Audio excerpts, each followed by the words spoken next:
Hi everyone, welcome back to DGMC, Diwan-e-Ghalib, Meri Zabaani. To all our returning viewers, we are very happy you could join us again. And to the new viewers, we are delighted you discovered the podcast and decided to tune in for the first time. Now, if you were with me in the previous episode, you know that currently we are going through Ghazal 25 from Diwan-e-Ghalib. Pae-Nazr-e-Karam, Tohfaa hai Sharm-e-Naa-Rasaai ka. We've already covered 6 couplets, they are posted on the channel. Today we are going to get into the 7th couplet.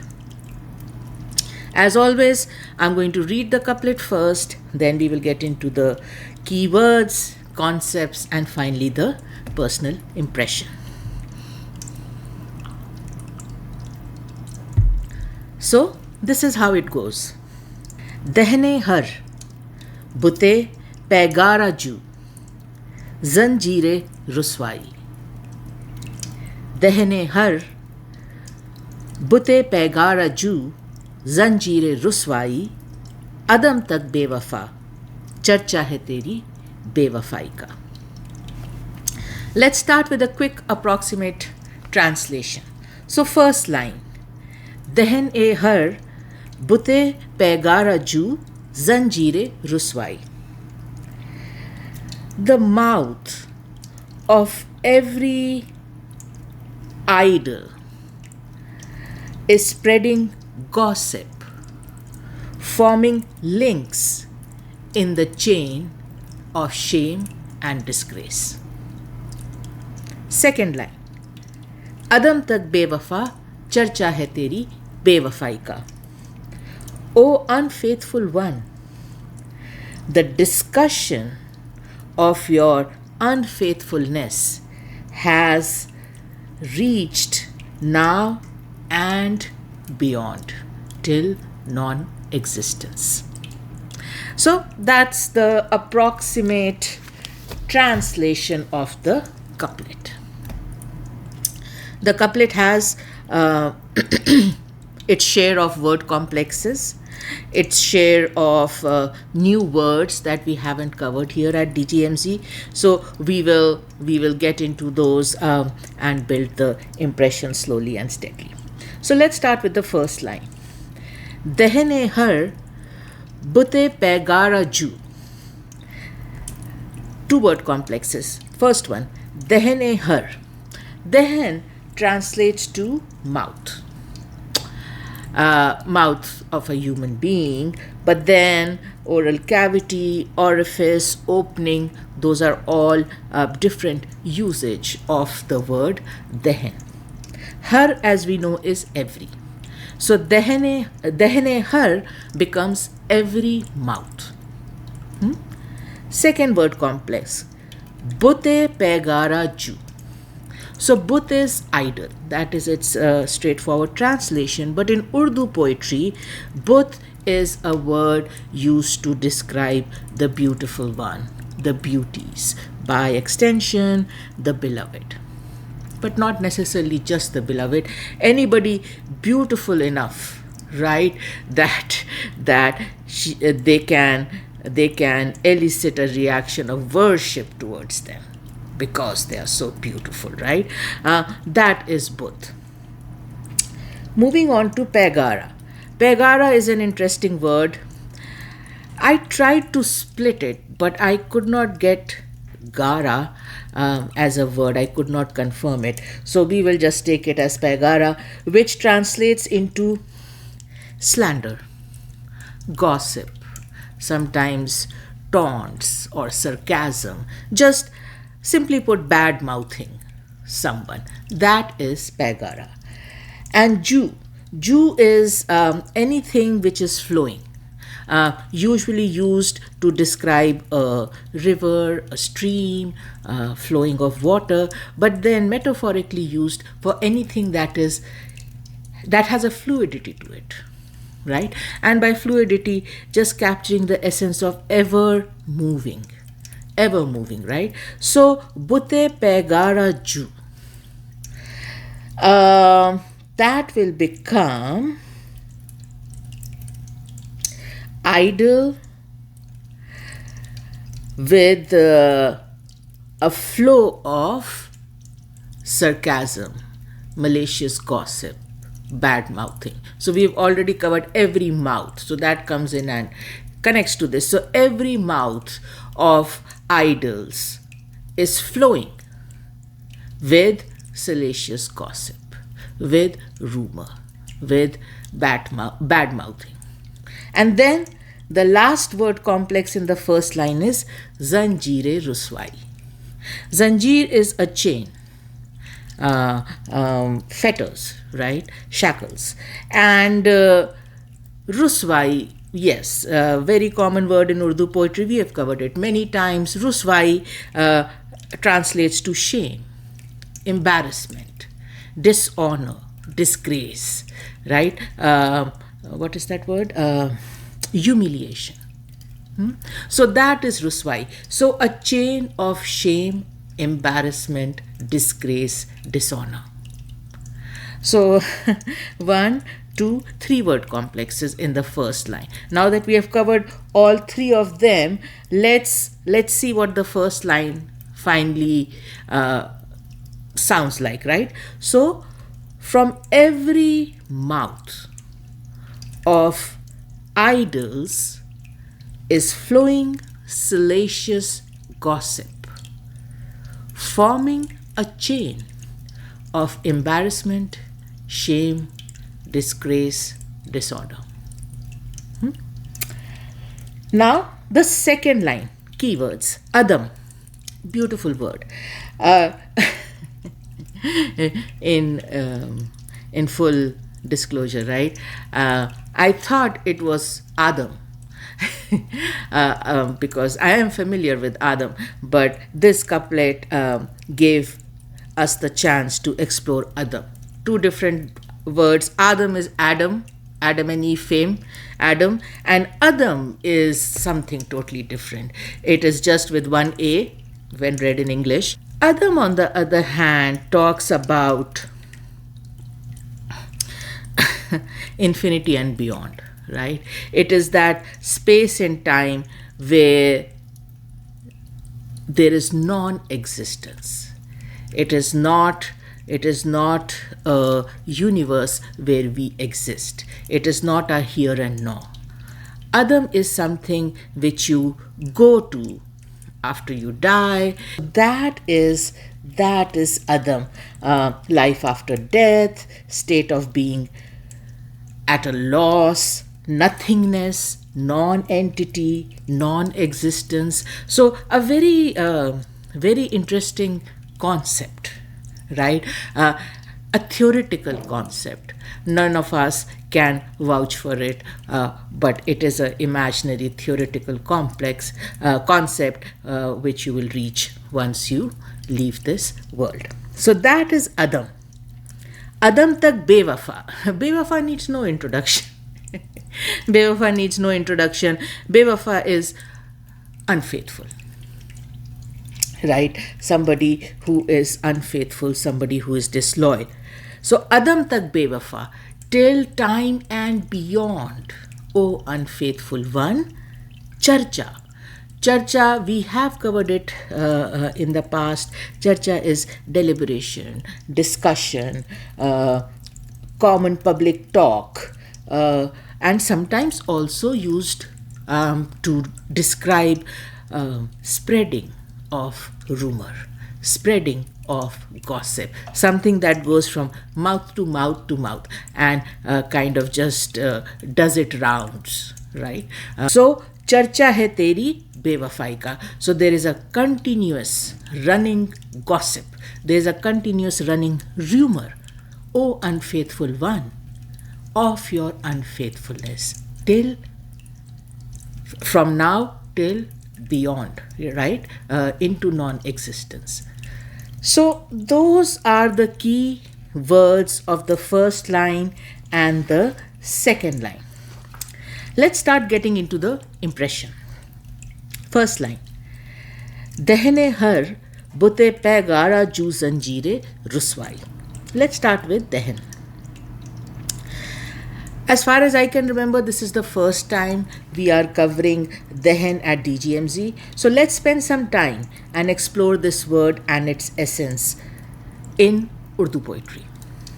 So, as we covered in the keywords, Dahan is mouth. Simply put, it is mouth.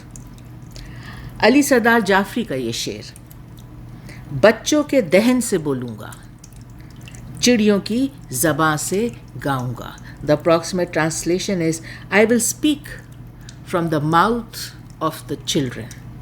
I will sing through the tongue of the birds. Just the purity, the innocence of it all, right?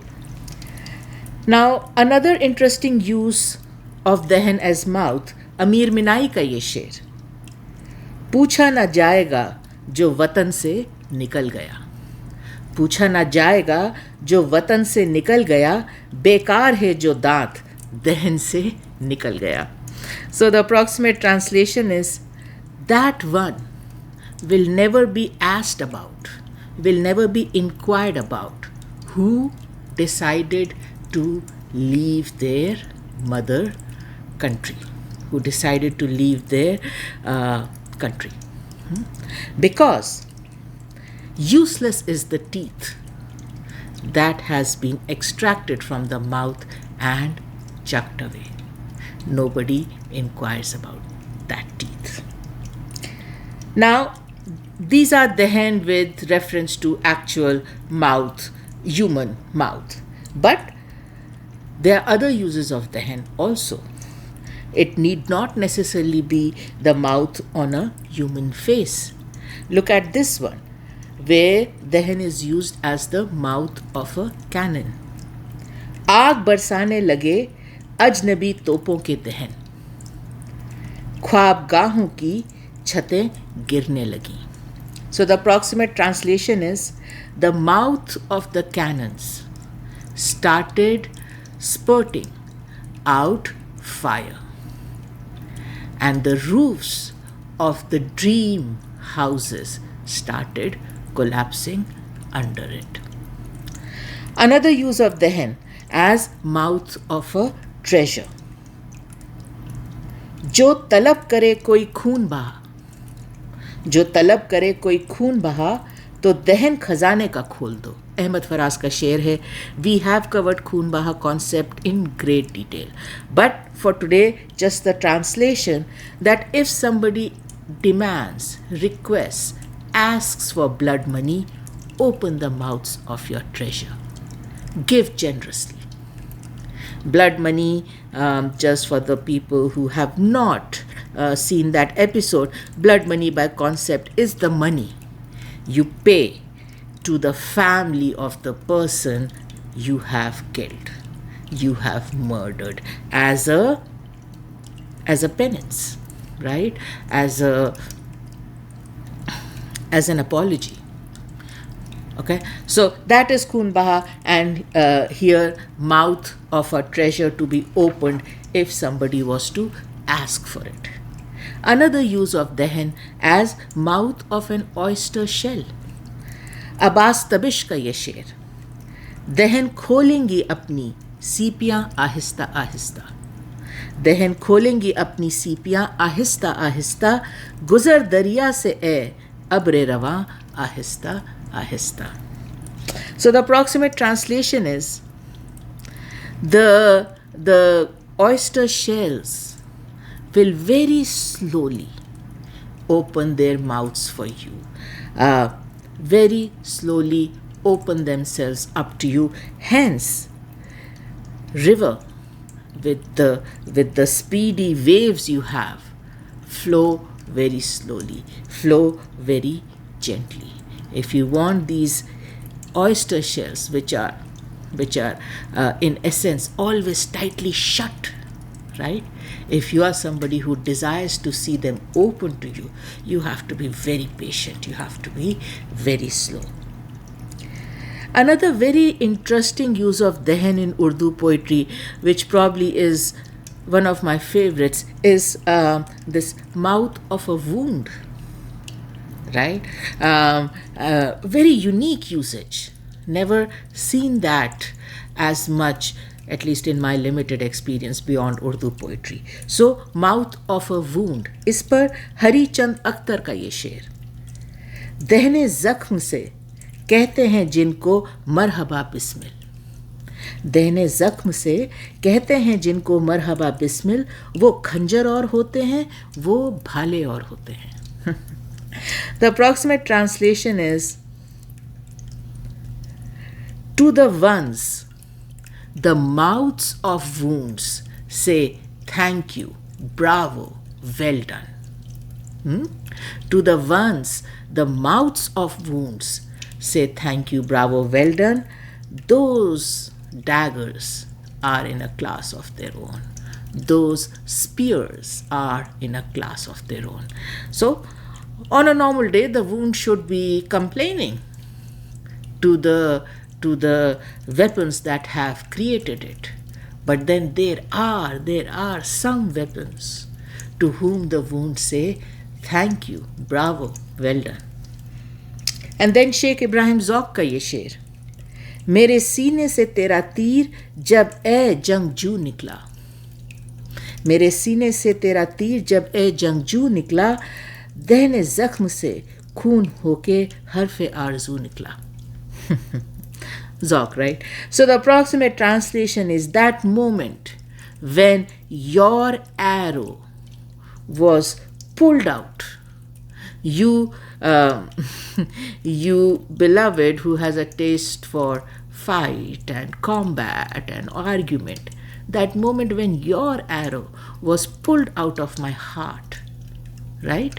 The arrow you had struck at me from the mouth of the wound that was created, just like blood, flowed out my words of desire. So blood flowed out of the wound it created, but also with that blood flowed out all my desires as words. So that is the use of dahan as mouth of a wound. So interesting, right? And that's why we thought we will spend some time with this word: mouth of a cannon, mouth of a treasure, mouth of a wound, mouth of an oyster shell. But ये सारी चीज़ें एक तरफ और एक usage of dahan एक तरफ. So all these usages on one side, and then on the other side is this one big, frequent, common usage.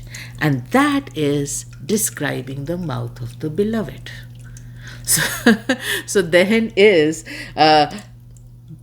most used as one of the features of the beauty of the beloved, and much is said about it from so many perspectives. So we will spend some time on it.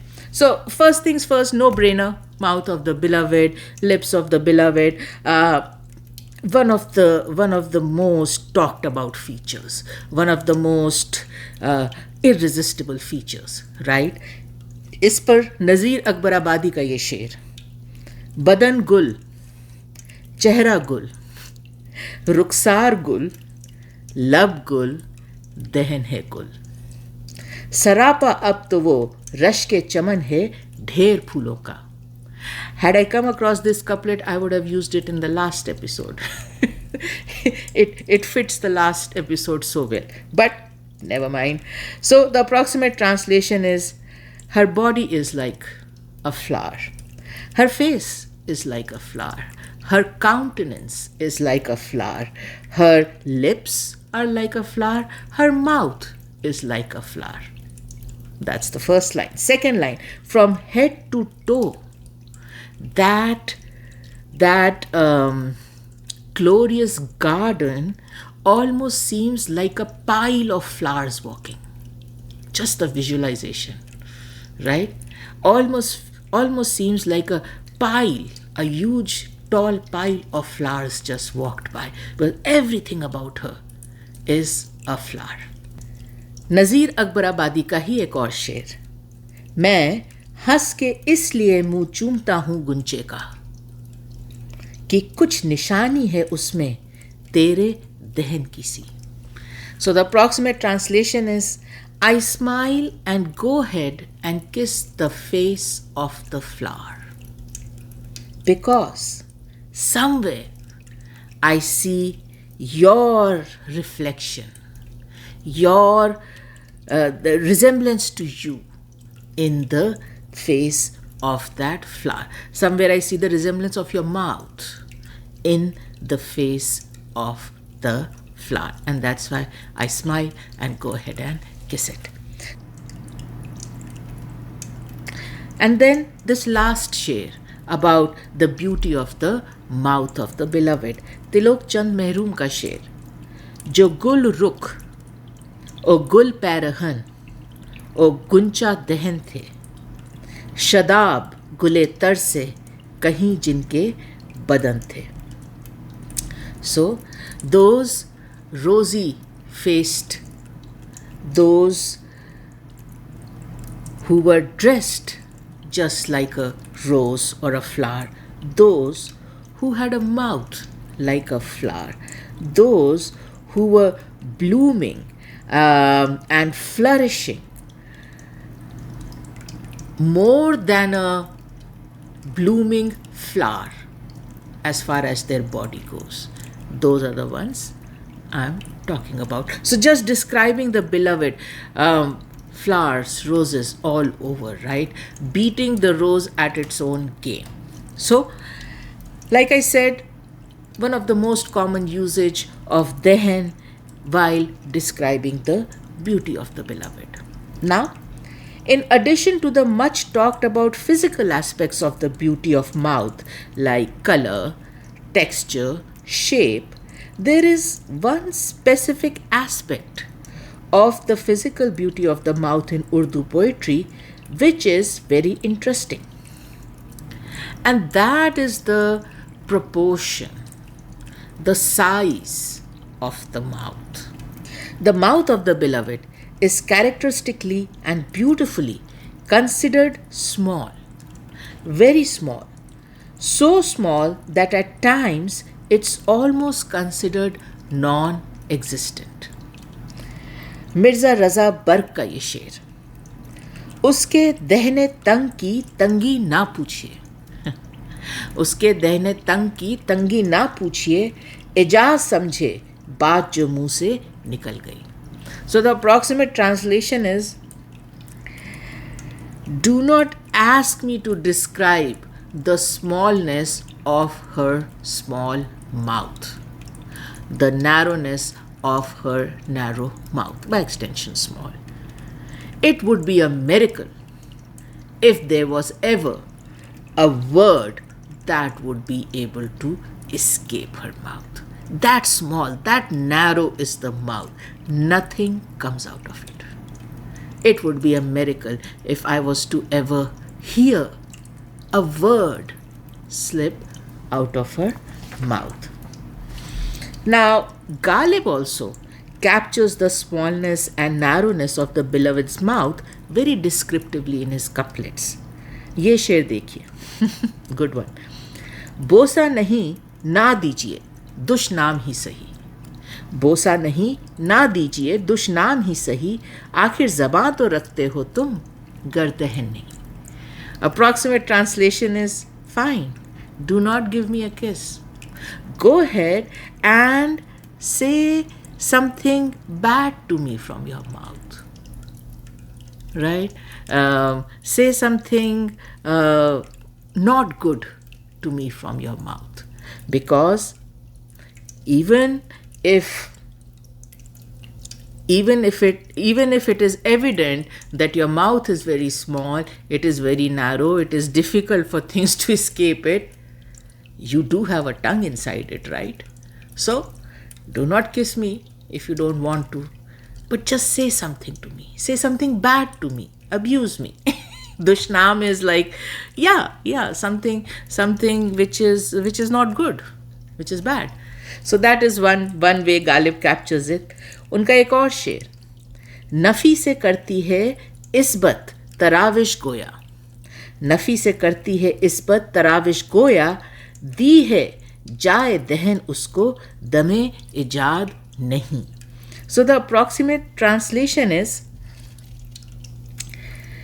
From her negating, from her saying no to everything, comes the affirmation, so to speak, that God has given her in place of a mouth the word no. At the moment of creation, when God was creating her, in place of her mouth, He placed the word no. So, negation from her, the no's from her, affirm the fact that she has a mouth. Otherwise, I can barely see it on her face. It is so small because she is very beautiful. Right? Now, we cannot get into the impression of it, but that's the approximate translation. And then last one from Mirza Ghalib. Mirza Ghalib has some great couplets on Dahan, right? So this one, Dahan uska jo na malum hua. Dahan uska jo na malum hua, khul gai hech madani meri. So the approximate translation is that since I could never find or see her mouth, since her mouth was not evident to me, since her mouth was not apparent to me, right? Because it was so small, right?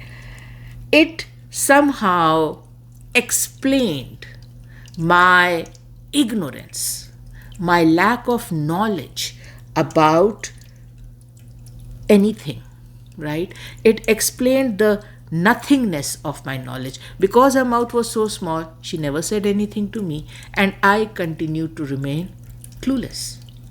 There was a nothingness between us because of her small mouth.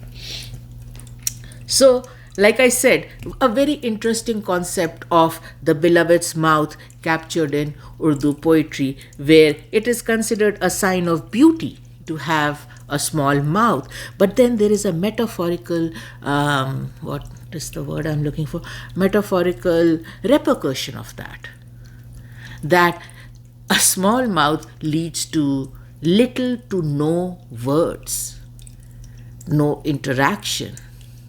And if ever, like Ghalib very astutely captures, if ever she says anything, it is no. So Ghalib goes ahead and says, when God was creating her, I think probably at that moment of creation, he decided, you know what, to this one, instead of a mouth, I will put a word no. So, very interesting concept. Now, as captured so well by Ghalib in these couplets, the physical smallness and narrowness of beloved's mouth leads to the symbolic, minimal words or silence from her. The beloved doesn't speak much, or at times does not speak at all. So, coming back to our first line, Dahan-e-har-but-e-Paighaara-ju. Ghalib says all beauties have their mouths working. Brings to mind the English phrase running your mouth, which means to talk profusely, to talk at length, to keep on talking on a subject that is probably causing distress to others and might provoke a fight or an unpleasant situation. But here in this couplet, we are not running with the mouth. Here in Ghalib's couplet, we are actually flowing with it. Ju, right? Ju at the end of the line is something flowing like a river. These mouths of every beauty have paighaara flowing from them, which is slander, gossip, rumor. And this is flowing from them in a continuous, never-ending stream, ceaselessly, endlessly. And while as a reader, you are still getting familiarized to this visual of countless lips, beautiful lips, right? Small lips of these beauties overflowing with slander and rumor and gossip, Ghalib introduces another artifact in the first line. And in true Ghalib style, it is a sharp, contrasting one. So all these mouths flowing with slander and gossip are forming a chain of shame, disgrace, embarrassment, dishonor. The chain of shame and failure and embarrassment created by small mouths flowing with gossip. The visual just gets a little more interesting now. As we know, lips are often seen as symbols of sensuality, intimacy, beauty, and communication. Chain, on the other hand, represents connection, linkage, interdependence between elements.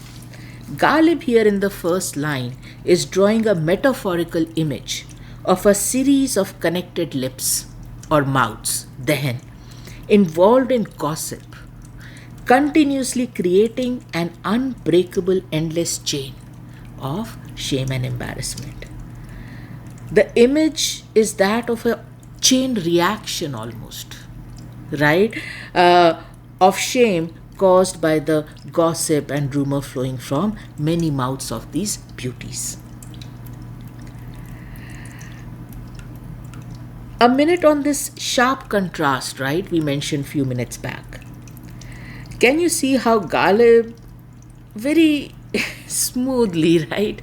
Very smoothly shifts gears from the fluid flowing gossip of the mouths to the interlocked, hard, unbreakable chain of shame and embarrassment. Very interesting, right? Just this contrast of texture, even just the physical texture, leave aside the metaphorical meaning of it, but even the physical texture, how sharply it is contrasted by Ghalib. Now, is this contrast just about the texture of water versus texture of a chain, or is there more to it, right? In DGMC's humble opinion, this is Ghalib, there is always more to it, right?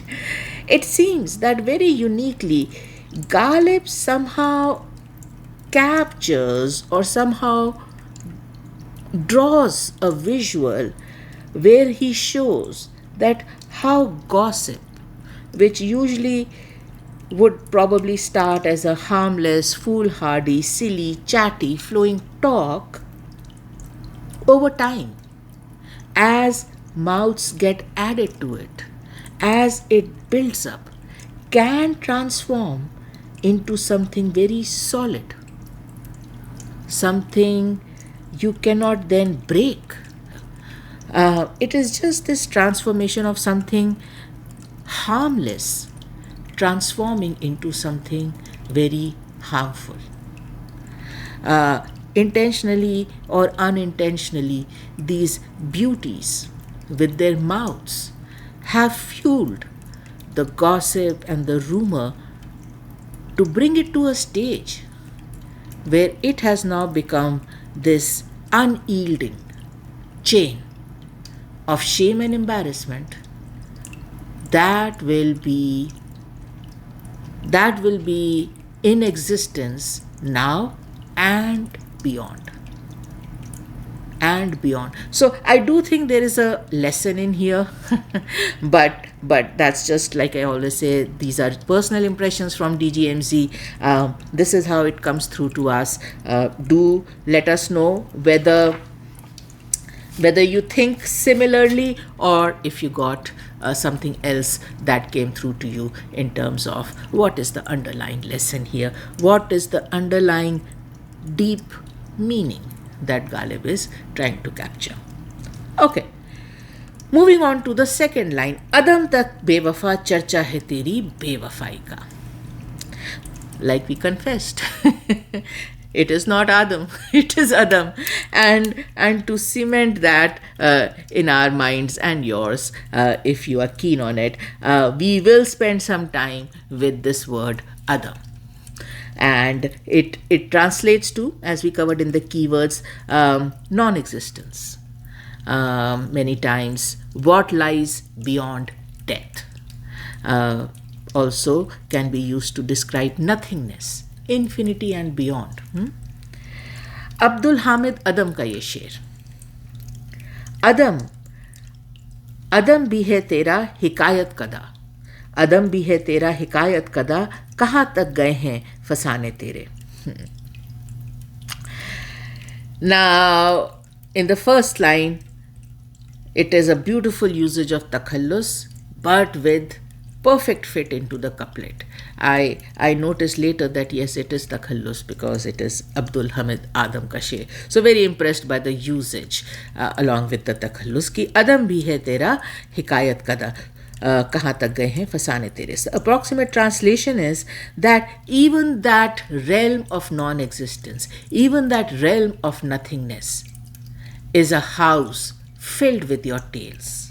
Beloved, see how far your stories have gone from time and beyond, right? How far your stories have gone. They fill the houses that exist in that realm of non-existence.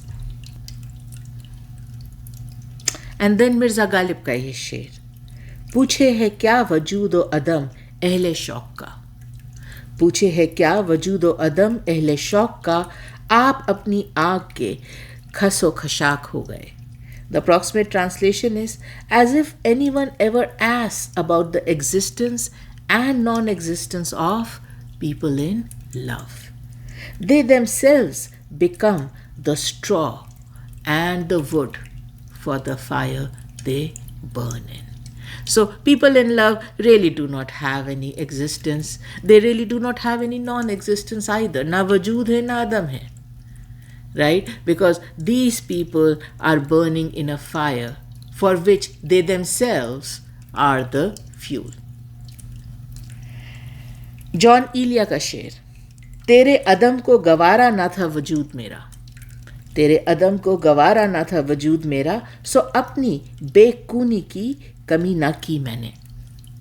So the approximate translation is, your existence did not allow your non-existence did not allow my existence. You not being there did not allow me being there. And hence, I never cut corners in terms of uprooting myself, in terms of destroying myself, in terms of extinguishing myself. Because I knew your non-existence will not allow my existence. Forget about your existence, right? Your non-existence will not allow my existence. So that takes care of Adam. Again, like I said, a new word that we came across. Ghalib starts the second line with Adam.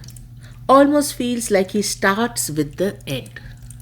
Not just any end, the endless end. Adam, time and beyond, into non-existence. Style hai. But of course, the purpose of the word Adam is to put a timeline to the activity that is happening in the second line. And we will come to the activity in a bit. But for now, Ghalib is quantifying the duration of this activity that is happening in the second line by introducing the word Adam. So, whatever is happening in the second line, Ghalib quantifies it from a time perspective as it is happening now and beyond, now and into infinity. Throughout this episode, I kept remembering Buzz Lightyear from Toy Story, right? Infinity and beyond, to infinity and beyond. That kept coming to my mind throughout the episode. Anyway, by extension, Ghalib says it's happening now in this time where we exist, but it will also extend and happen in the realm where we do not even exist at this point in time. Such is the spread, such is the scope, such is the span of this activity in the second line. After all, for anything related to the beloved, now is never enough, right? A lifetime is not enough. It doesn't matter if it's a good thing about the beloved. It doesn't matter if it's a bad thing about the beloved. The fact of the matter is that if something is connected to the beloved, it somehow gets this scope, this span that extends from now into eternity, into nothingness, into non-existence. Now, staying on the second line, Adam tak, moving on to Bewafaai. This is how Ghalib addresses the beloved. Enough said, right? Bewafaai. Anything and everything is packed into that one word. Ghalib chooses to address the beloved with a word that is pretty much an outright accusation. Very rare, right? We have been through so many ghazals and couplets where Ghalib will come up with these very tailor-made, unique, personalized endearments for the beloved. But in this couplet, nope. On a normal day, once you have called somebody Bewafaai, right, that is pretty much all you can say, right? It is the start and end of it, right? After saying that, you really do not need to add much, correct? But Ghalib goes ahead, like I always say, in a real estate of 13 to 14 words. He uses Bewafaai twice. You unfaithful, your unfaithfulness, right? Using it twice. Now, Bewafaai, one is how you address someone, and one is, of course, the verb, the activity that they have done. Now, this Bewafai's Bewafaai, this unfaithfulness of this unfaithful one, has an irony to it in Urdu poetry. And nobody captures it better than Ghalib. उनका ये शेर, हमको उनसे वफा की है उम्मीद, हमको उनसे वफा की है उम्मीद, जो नहीं जानते वफा क्या है. It is a doomed scenario, right? So the approximate translation of the couplet is, I am sitting here expecting loyalty from someone who doesn't even know what loyalty is, right? I mean, one scenario is, well, you know what loyalty is and you make a voluntary choice to be disloyal to someone. But Ghalib says, with beloved, it is just in a league of its own. She doesn't even know what loyalty is, and here I am sitting waiting for her to be loyal to me, to be faithful to me. I am sitting under an apple tree waiting for an orange. It's never gonna come, I know, but I'm gonna sit here under the apple tree and wait for an orange to fall. Naseer Zaidi का ये शेर, एक बेवफा से अहदे वफा करके आए हैं, एक बेवफा से अहदे वफा करके आए हैं, अब आके सोचते हैं ये क्या करके आए हैं. Same vibe. The approximate translation is that today I have made a promise of loyalty to an unfaithful beloved. Now that I'm back from there, I'm thinking to myself, what have I done? What sense did it make to go and promise my faithfulness to someone who is unfaithful? What kind of a situation I have put myself into? And Imad Ali Beher का ये शेर, आंखें ना जीने देंगी तेरी बेवफा मुझे, आंखें ना जीने देंगी तेरी बेवफा मुझे, क्यों खिड़कियों से झांक रही है कज़ा मुझे. So the approximate translation is, your eyes, O unfaithful one, is making living impossible for me. Your eyes, O unfaithful one, is not allowing me to live, because from these windows, death itself is peeping at me, looking at me. Great couplet. So, like I said, Bewafaai, you can complain against her, you can accuse her of being unfaithful, but the fact of the matter is, the irony of the matter is, the lover knew this reputation of the beloved. It's not as if the beloved promised him loyalty and then became unfaithful. The beloved comes with a reputation of being unfaithful, by extension of not being faithful to the lover, right? And knowing that fully well, the lover, gets into that ehde-wafa with the beloved. The lover, knowing fully well this tendency of the beloved to be unfaithful, still pretty much walks into it with eyes wide open. The helplessness of the lover to knowingly fall for someone who has a reputation of being unfaithful is one of the most beautiful ironies of Urdu poetry. This helplessness, this hopelessness, despite which the lover still goes ahead and falls for the beloved, promises his faithfulness and loyalty to the beloved. The second line in our couplet has Ghalib mentioning this tendency of the beloved in an emphatic way, right? So first, O unfaithful one, Bewafaai. And then, your unfaithfulness, Teri Bewafaai. Like I said, in a real estate of 15 words, used 3 to 4 words, repeating the same thing. It's an important message, right? And as if these 2 repetitions weren't enough, he brings in Adam tak, right? And suddenly the whole thing has been blown to proportions you can't even begin to measure. Ghalib brings in the element of something bigger than time itself, something bigger than existence itself, bigger than the lover, bigger than the beloved, when he introduces Adam tak in the second line. Long after nothing remains, the lover is gone, the beloved is gone, the time they had on this earth is over. Long after anyone and everyone is gone, this unfaithfulness of the beloved will continue to live, continue to exist, continue to spread, grow, extend, flow, like a never-ending chain that will cross over into infinity of non-existence, infinity of nothingness. Simply put, this unfaithfulness of this unfaithful beloved will never, ever, ever, ever, ever go away. Right? Never, ever go away. Dear beloved, it almost seems Ghalib is saying, of all the things I wish would have stayed forever and beyond between you and me, thanks to you, your unfaithfulness is what made the cut.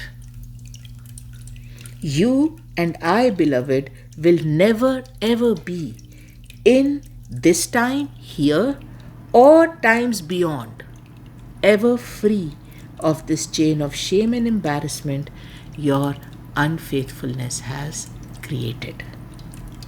Firaq Gorakhpuri का शेर, हमसे क्या हो सका मोहब्बत में, हमसे क्या हो सका मोहब्बत में, खैर तुमने तो बेवफाई की. Beautiful couplet. The approximate translation is, after all, what could I as a lover ever achieve in love? Nothing. You, on the other hand, did deliver on unfaithfulness. You, on the other hand, did achieve something, and that was unfaithfulness. Both were in a dynamic of love, right? But the lover did not achieve much in it, did not fulfill any purpose, did not get to his target, right? The beloved, on the other hand, did achieve something, did deliver something. And what was that? Unfaithfulness, disloyalty. So that takes care of the second line, Adam tak bewafa charcha hai teri bewafaai ka. Now, as always, let's step back and look at the couplet in totality. Few things worth noting. Number one, as always, it is heartbreakingly beautiful to see the helpless, hopeless predicament of the lover that has him falling knowingly for someone with a notorious reputation of not being faithful. Khwaja Mir दर्द का शेर, नहीं शिकवा मुझे कुछ बेवफाई का तेरी हरगिज़, गिला तब हो अगर तूने किसी से भी निभाई हो, Approximate translation is, I have not even a single complaint against you being unfaithful to me. Because it would only make sense to complain about your unfaithfulness if there had ever been anyone you were faithful to. And this is where that phrase comes to mind. Lover, nothing personal about it. It's my nature. Right? Almost as if the beloved is saying, don't take it personally. It's not about you. It's just my nature. I cannot be faithful to anyone. It's not in my temperament. दाग दहलवी का ये शेर, बेवफाई से भी राफ्ता राफ्ता, बेवफाई से भी राफ्ता राफ्ता वो मेरी जान हुआ जाता है. Helplessness, hopelessness, right? The approximate translation is, even through their unfaithfulness, slowly and steadily, even through their unfaithfulness, slowly and steadily, they are becoming dear to me as life itself, even through their unfaithfulness. And then the last one, कैसरुल Jafri का ये शेर, तेरी बेवफाई के बाद भी मेरे दिल का प्यार नहीं गया, शबे इंतज़ार गुजर गई, गमे इंतज़ार नहीं गया. Approximate translation is, even after the episode of your unfaithfulness, the love in my heart for you never went away. The night of waiting for you did come and go away, but the pain of waiting for you never went away. So, like I said, first point in the couplet, unsaid way, still very beautifully captures this hopelessness and helplessness of the lover of falling in love with the beloved, knowing fully well her temperament, her nature is such, she cannot be faithful to anyone. Second point, another interesting thing to note is how Ghalib introduces all other beauties in the first line. Don't see that a lot, right? But in the first line, har-but, every idol, and like we discussed, idols in Urdu poetry are beauties who by extension can make you wanna worship them like an idol because they are so beautiful, right? Here almost it seems as if Ghalib is reiterating the fact that of all the beauties around, the lover made a conscious choice to fall for the beloved. It's not as if these beauties were not beautiful. But, reasons best known to him, the lover out of all these beauties chose the beloved. By extension, rejected all the other beauties when he chose the beloved. Somehow, that aspect comes through in the sher also. And the last thing, the sheer salacious, wicked satisfaction, right, of these beauties to witness the lover have his chosen beloved be unfaithful to him. It is beautifully captured in the visualization Ghalib creates of this almost like a gossip churning machine that builds fast and furious thanks to the mouth of these beauties. So as soon as these beauties come to know that the beloved has been true to her nature, unfaithful to the lover, look at the gossip machine they start. Fast and furious. From their mouths flowing the rumor and gossip, flowing so much that it starts creating this chain of shame, embarrassment, dishonor, disgrace for the lover and for the beloved, both. A chain that fast transcends this universe, this time, and goes into Adam, into non-existence, into infinity and beyond. Very interesting, very visual, very descriptive couplet, but again, at the end of the day, the disappointment of the lover is palpable. Ghalib, true to his nature, doesn't mince words in telling the beloved the depth and intensity of the impact of her unfaithfulness, of her disloyalty. Some would say, well, the lover was prepared for it. He went in knowing this. Yes, he was prepared for it. He went in with eyes open, knowing fully well that the beloved has a temperament of not being able to be faithful. But all that doesn't make the hurt and pain any less. Now, does it? उम्मीद तो रहती है ना, उम्मीद तो रहती है, and जब वो उम्मीद टूटती है तो तकलीफ तो होती है, राइट? मेहताब आलम का ये शेर, दिल भी तोड़ा तो सलीके से ना तोड़ा तुमने, दिल भी तोड़ा तो सलीके से ना तोड़ा तुमने, बेवफाई के भी अदब हुआ करते हैं. So the approximate translation is, yes, you broke my heart, but while breaking it, you did not break it with the required decorum and decency and respect. Beloved, even unfaithfulness has a code of conduct, has a code of decorum. Even if you were breaking my heart, would have been really nice if you had adhered to the code of conduct, the code of decorum, the code of respect in doing it. वो phrase है ना कि चोरों के भी असूल होते हैं. Even thieves have rules they abide by, right? But Mehtab Alam का बहुत प्यारा शेर where he says, beloved, even if you were doing a bad thing, would have been nice if you would have done it respectfully, with some consideration. You didn't have to be so disrespectful about it. Okay, so that brings us to the end of Dahan-e-har-but-e-Paighaara-ju, Zanjir-e-Ruswaai, Adam tak bewafa charcha hai teri bewafaai ka. Covered some new words, covered some old concepts, and as always, Ghalib mesmerizes us with another very interesting visual which we will never forget, right?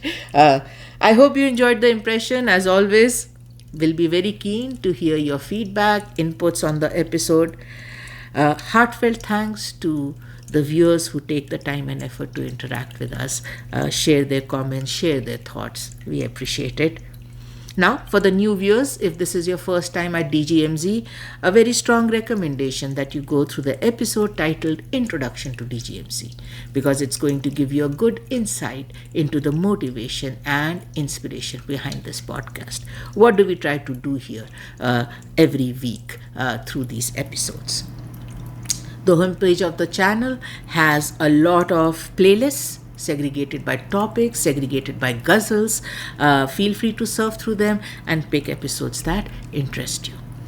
Now, I'm going to go ahead and end this episode. I'm sending a lot of love and light to all you dear viewers, and thanks for watching.